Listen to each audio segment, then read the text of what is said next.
नमस्कार सर। नमस्कार sir. Sir क्या नाम है आपका? सर मेरा नाम लाल बहादुर मीना। सर आप कहाँ से आए हैं? सर मैं शाजापुर ज़िले के गांव हिराना से आया हूं और मध्य प्रदेश पुलिस में जिला पुलिस बल भोपाल में सेवारत था। सर संत रामपाल जी महाराज जी से आपने नाम दीक्षा कब ली? संत रामपाल जी महाराज से मैंने 12 सितंबर 2013 को नाम दीक्षा ली। संत रामपाल जी महाराज जी से नाम दीक्षा लेने से पहले आप क्या भक्ति साधना करते थे? मैं एक हिंदू परिवार में जन्म होने के कारण हिंदू देवी देवताओं की साधना किया करता था। घर वालों के अनुसार परंपरा जो बताई घर वालों ने, उस हिसाब से मैं हिंदू देवी देवताओं को ब्रह्मा विष्णु महेश दुर्गा काली गणेश जी, ये सभी देवी देवताओं को, या कुंभ में जाना, तीर्थ व्रत करना, ये सभी हम लोगों के उसमें आता था, तो हम साथ में घर वालों के साथ करते थे। सर आप इतनी सारी भक्ति साधना कर रहे थे, ये भक्ति साधना करने से आपको क्या लाभ प्राप्त हुए? सर जी, ये भक्ति साधना करने से लाभ तो मुझे कुछ नहीं हुआ, और सिवाय नुकसान के, क्योंकि मैं पुलिस विभाग में था तो मैं सारे व्यसन करता था, दारू पीता था, और जो भी चीज़ जो आती है व्यसन की, जो कि भक्ति विधि के विरुद्ध है, वो सब करता था। उसके साथ साथ मुझे ये पता था नहीं कि ये चीज़ें क्या होती हैं, भक्ति करने से कोई लाभ मिलेगा या नहीं मिलेगा, लेकिन साधना इन लोगों, इन देव देवताओं को करता था। और उसके साथ साथ क्या हुआ कि जब मैं पुलिस विभाग में था तो मुझे ये साधनाओं से लाभ की बजाय मेरी शारीरिक जो है इतने कष्ट बढ़ गए कि मेरा नौकरी करना दुर्लभ हो गया। और ऐसी परेशानी आई सन 2000 से मैं इतना बीमार रहने लगा कि मुझे साइटी का एक बीमारी हो गई। तो मैंने हमीदिया और अपना 1250 और डीआईजी बंगला अस्पताल में जो पंजीकृत डॉक्टर हैं, एमबीबीएस हैं, हड्डी रोग विशेषज्ञ, उन सबको दिखाया। लगातार कंटिन्यू मेरी साइटी का एक तरफ हुई बीमारी, उसके बाद मेरे को दोनों तरफ पकड़ लिया, दोनों तरफ साइटी का हो गई। ऐसे धीरे धीरे करते मुझे 12 साल यानी 2008 से मैंने बिस्तर पकड़ लिया।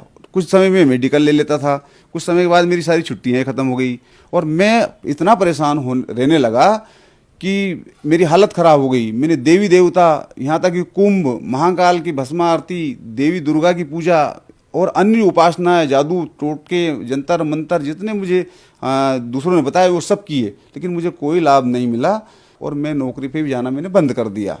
तो मैं साल 1.5 साल के बाद मेरे पास नोटिस आते और मैं अपना मेडिकल बता देता कि भाई मेरी तो रीढ़ की हड्डी ऐसी परेशानी आ गई थी कि मेरा चलना दुर्लभ हो गया और मेरी रीढ़ ऐसी जैसी कमान की भांति ऐसे झुक गई थी कि मैं चल भी नहीं पाता था, ढंग से खड़ा भी नहीं हो पाता था, क्योंकि मेरी जो है ये पैर काम करना बंद कर दिए। तो ये मेरा सिस्टम मेरे 2012 तक रहा। मैंने सोचा अब अंतिम समय आ चुका है, अब मुझे मरना है, अब तो मैं बच नहीं सकता। क्यों कि इन देवी देवताओं की भक्ति करने से मुझे कोई लाभ नहीं हुआ। सत्संग भी सुनता है इनको तो यही कहते थे कि पाप कर्म जो है भोगने पड़ते हैं। तो इसलिए फिर मैंने ज़्यादा और नशा करना शुरू कर दिया। तो मैं बिस्तर पर पड़े पड़े दारू पीता और भांग भी खाता था। जब कभी आया उज्जैन चला गया, महाकाल की भस्म आरती देख ली, लेकिन मुझे शांति कहीं नहीं मिली। 2012 तक मेरी हालत ख़राब है, बच्चे परेशान हुए, पूरी फैमिली मेरी परेशान थी कि कैसे भी मैं बचूं या मरूं, लेकिन मर जाऊं तो कम से कम घर वालों को पिंड छूटे। लेकिन मेरी मौत भी नहीं आ रही थी मुझे, मैं परेशान हो गया। आत्महत्या करने का कई बार मैंने विचार किया कि मैं आत्महत्या कर लूं, लेकिन आत्महत्या भी नहीं हो पाई मेरे से। तो ऐसे में पड़े पड़े सत्संग सुनता रहा। 2013 में मैंने टीवी चैनल पे साधना चैनल पे संत रामपाल जी महाराज का मैंने सत्संग सुना। उनने बताया कि भाई शास्त्र विरुद्ध अगर साधना करोगे तो उससे पाप मुक्त नहीं होते हैं, पाप मुक्त नहीं हो पाओगे, और शास्त्र के अनुसार सदगुरु जो भक्ति बताता है उस अनुसार करोगे तो तुम्हारे पाप मुक्त हो जाएंगे और तुम जीवन में सुखी हो सकते हो। तो मैंने सोचा भाई क्यों ना संत जी के कुछ दिन प्रवचन देखें। तो ऐसे मैंने 2-4 दिन प्रवचन देखे। उसके बाद एक पट्टी चलती है, उसमें निःशुल्क ज्ञान गंगा मंगाने का एक ऑप्शन होता है। तो मैंने पड़े पड़े बिस्तर में, चल तो पाता नहीं था मैं, तो मैंने वो SMS कर दिया। तो एक दिन तो मेरे से SMS ही नहीं हुआ, क्योंकि मेरे हाथ पैर कांपते थे। तो एक दिन तो पूरा मैं पता लिख नहीं पाया। दूसरे दिन मैंने SMS किया। 7-8 दिन में मेरे पास ज्ञान गंगा पुस्तक बाई पोस्ट आई। और जैसे ही मैंने उसको पढ़ा तो मुझे पूर्ण रूप से विश्वास हो गया कि हाँ, अब मुझे मेरे दुखों का अंत करने वाला कोई सदगुरु है, संत रामपाल जी महाराज हैं। वो शायद मेरा दुखों का अंत वहाँ से हो सकता है, तो क्यों ना मैं जाऊँ। और मैं बरवाला गया, मैंने संत रामपाल जी महाराज जी से नाम दीक्षा ली। जब हम संत रामपाल जी के शिष्यों से मिलते हैं, उनके अनुभव सुनते हैं, तो उन्हें कोई ना कोई शारीरिक, मानसिक या आर्थिक लाभ अवश्य होते हैं। तो आप भी संत रामपाल जी महाराज जी से जुड़े और संत रामपाल जी महाराज जी से दीक्षा लेने के बाद आपके क्या अनुभव रहे सर? देखो, संत रामपाल जी महाराज से जुड़ने के बाद अनुभव की कोई कमी नहीं, चमत्कारों की भी कोई कमी नहीं। सबसे पहली बात तो ये है कि आज मैं आपके सामने खड़ा हूँ, जो कि पूरा झुक के चलता था, पूरी रीढ़ बेकार हो चुकी थी, जिसका अमेरिका में भी कोई इलाज नहीं। मैंने पुलिस विभाग में सारे मेडिकल डॉक्यूमेंट्स लगा चुका था, सारे अधिकारी ऑफिसर्स जानते थे कि इसका बचना मुश्किल है, और कईयों लोगों को तो अभी पता होगा कि शायद ये मर गया होगा। सारे डॉक्यूमेंट लगे हैं। अब ऐसी बीमारी जो कि अमेरिका जिसका इलाज नहीं कर सकता, लेकिन संत रामपाल जी महाराज से जब मैंने नाम उपदेश लिया और पूर्ण परमात्मा की, संत रामपाल जी महाराज ने मुझे भक्ति बताई, शास्त्रों के अनुसार, गीता, बाइबिल, कुरान, सारे शास्त्रों के अनुसार, चारों वेदों के अनुसार जब उनने भक्ति बताई, उस भक्ति से मुझे इतना लाभ हुआ कि मेरा शरीर स्वस्थ हो गया, सारे नशे छूट गए, बीड़ी, भांग, गांजा, शराब, अफीम, चरस, यानी कि मेरे रिश्तेदार या मेरे घर वाले जो परेशान थे, इतने सुखी हैं आज कि मैं बता नहीं सकता आपको कि मेरे बच्चे कितने सुखी हैं। और उसके बाद मेरे पे कर्ज भी हो गया। दारू पीने वाले आदमी पे कर्ज हो ही जाता है, लेकिन मेरे सारे कर्ज भी सारा माफ़ हो गया परमात्मा की दया से। किसी का कोई देना लेना नहीं है, और पूरा परिवार इतना सुखी है कि शायद यहाँ का दूसरा कोई व्यक्ति सुखी नहीं हो सकता। बिना संत रामपाल जी महाराज की कृपा के मैं कभी सुखी हो ही नहीं सकता था, क्योंकि मैं तो मरणासन स्थिति में पहुंचा था। दूसरा लाभ मुझे ये हुआ, चमत्कार ही समझो परमात्मा का, जो संत रामपाल जी महाराज के माध्यम से मैं जुड़ा रहा। तो मैं हिसार पेशी पे गया था। तो मैं जैसे पेशी से आया, दूसरे दिन मैं अपने बच्चों की पुस्तकें लेने, सुजालपुर मंडी है, वहाँ मैं पुस्तक लेने चला गया। तो मेरी पत्नी और बच्चे घर पे ही थे। तो मेरे गांव में एक बाउंडर उठा, जैसे हवा का एक चक्रवात आता है, इतनी स्पीड का चक्रवात था कि उसने कईयों बड़े बड़े पेड़ उखाड़ के जमीन से बाहर फेंक दिए, कईयों तोड़ दिए, और वो मेरे घर से 20 फीट दूरी से आके वो बाउंडर ऐसा फटा कि पीछे वाले भी झाड़ तोड़ दिए। मेरे भाई का मकान, आगे भी मेरे भाई का मकान था, उनकी छतें उड़ा के 1.5 किलोमीटर दूर ले गया। लेकिन मेरी पत्नी को ये पता था, मैं बताया करता था कि जब कोई विपत्ति आती है तो संत रामपाल जी महाराज के द्वारा दिया हुआ मंत्र अगर जाप करेंगे तो वो परेशानियां दूर हो जाती है। तो उसको वो पता ध्यान आया, तो उसने संत रामपाल जी महाराज से नाम मंत्र सतनाम ले रखा था, और सतनाम का जाप शुरू कर दिया। छोटे वाले बच्चे ने भी प्रथम नाम था तो वो प्रथम नाम जाप करने लगा। तो ऐसा ये हुआ कि सारे गांव के दंग रह गए कि इसकी एक कवेलू, इसकी एक पल्ली तक नहीं हिली। और ये पूरे मेरे भाई के पीछे वाले और आगे वाले के सारे मकान उड़ गए। पूरा बगदा जितना रखा था, गेहूं का भूसा रखा था, सारा उड़ा ले गया।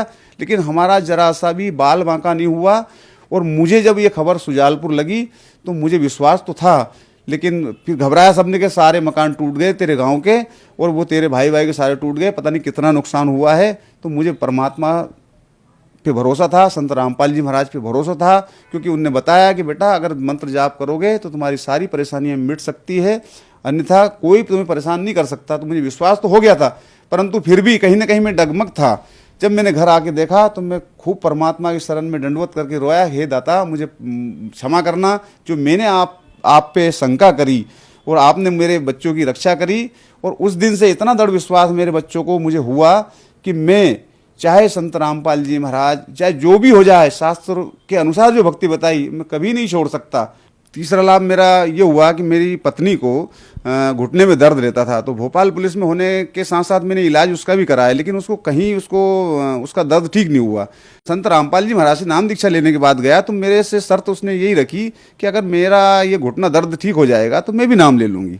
तो मैंने कहा ये तो छोटी सी चीज़ें हैं, ठीक है भाई, तो अगर मान लो ऐसा है, इससे दुख के कारण नहीं जाए तो चलो ठीक है, तुम दुख के कारण सही। तो कुछ समय सत्संग सुना और उसने भी नाम, मेरे से 2 महीने बाद उसने नाम ले लिया। तो 1-1.5 महीने तक भक्ति करने के बाद उसका जो है घुटने का दर्द ठीक हो गया।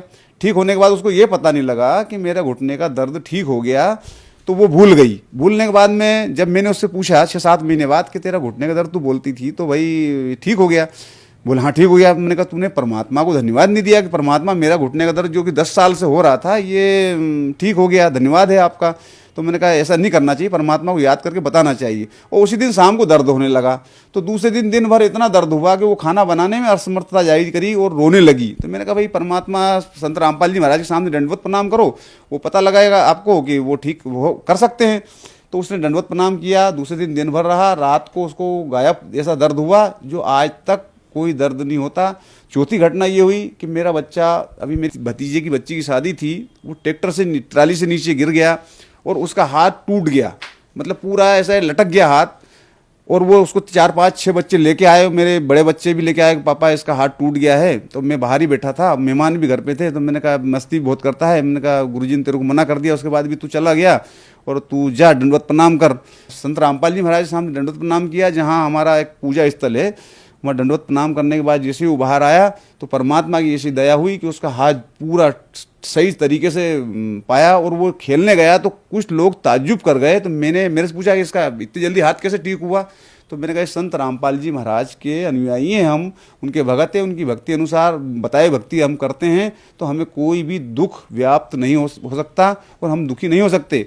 और ना आज तक पूरे जब से मैं संत रामपाल जी महाराज की शरण में अब पूरा परिवार जुड़ा हुआ है, न हमें बुखार तक भी नहीं आता। अगर कभी आ भी जाता है तो 2 रुपये की या 1 रुपये की गोली से ही पूरा हमारा बुखार या हमारी बीमारियां ठीक हो जाती हैं। और हम इतने सुखी हैं, आसपास के ताज्जुब करते हैं कि ये सारे इतने सुखी हैं, लेकिन उनको क्या मालूम कि ये संत रामपाल जी महाराज पूर्ण परमात्मा स्वरूप हैं। ये शास्त्र विधि के अनुसार पूरी भक्ति बता रहे हैं, प्रमाण दे दे के बताते हैं, वो हम भक्ति कर रहे हैं। सर, उज्जैन को एक धर्म नगरी के नाम से जाना जाता है। यहाँ पर कुंभ के मेले लगते हैं, दूर दूर से श्रद्धालु आते हैं, अपने मोक्ष प्राप्ति के लिए आते हैं। सर, आप भी महाकाल की आरती देखने जाते थे, आप भी वहाँ कुंभ के मेले में जाते थे। जो लोग आज भी जा रहे हैं, आप उन्हें क्या कहना चाहेंगे?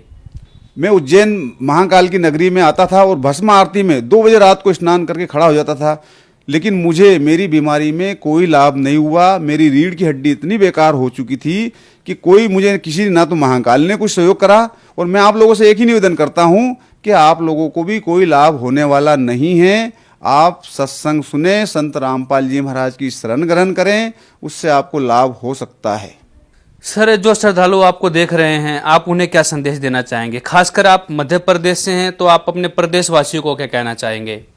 मैं अपने प्रदेशवासी से यही निवेदन करूंगा कि अगर आपको मोक्ष चाहिए, सुखी जीवन जीना है, तो आपको शास्त्र अनुसार भक्ति करना पड़ेगी। और शास्त्र अनुसार भक्ति सिर्फ इस विश्व में संत रामपाल जी महाराज के अलावा प्रमाणित कोई नहीं बता रहा है। सब मनमुखी आचरण करते हैं। संत रामपाल जी महाराज विश्व में ऐसे संत हैं जो कि शास्त्रों के आधार पर प्रमाणित करके भक्ति बताते हैं और जीव उससे सुखी हो सकता है, अन्यथा कहीं नहीं हो सकता। और उन लोगों से, सभी भाइयों से मेरी प्रार्थना, भाइयों बहनों से, कि वो संत रामपाल जी महाराज से नाम दीक्षा लें और अपना मोक्ष करवाएं।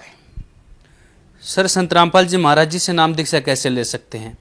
कईयों टीवी चैनल पे संत रामपाल जी महाराज के सत्संग आते हैं, उस पर एक पट्टी चलती है, उस पर सतलोक आश्रम के नंबर लिखे होते हैं। उन नंबरों पे फ़ोन लगाकर आप नामदान केंद्र की जानकारी ले सकते हैं और नाम दीक्षा ले सकते हो।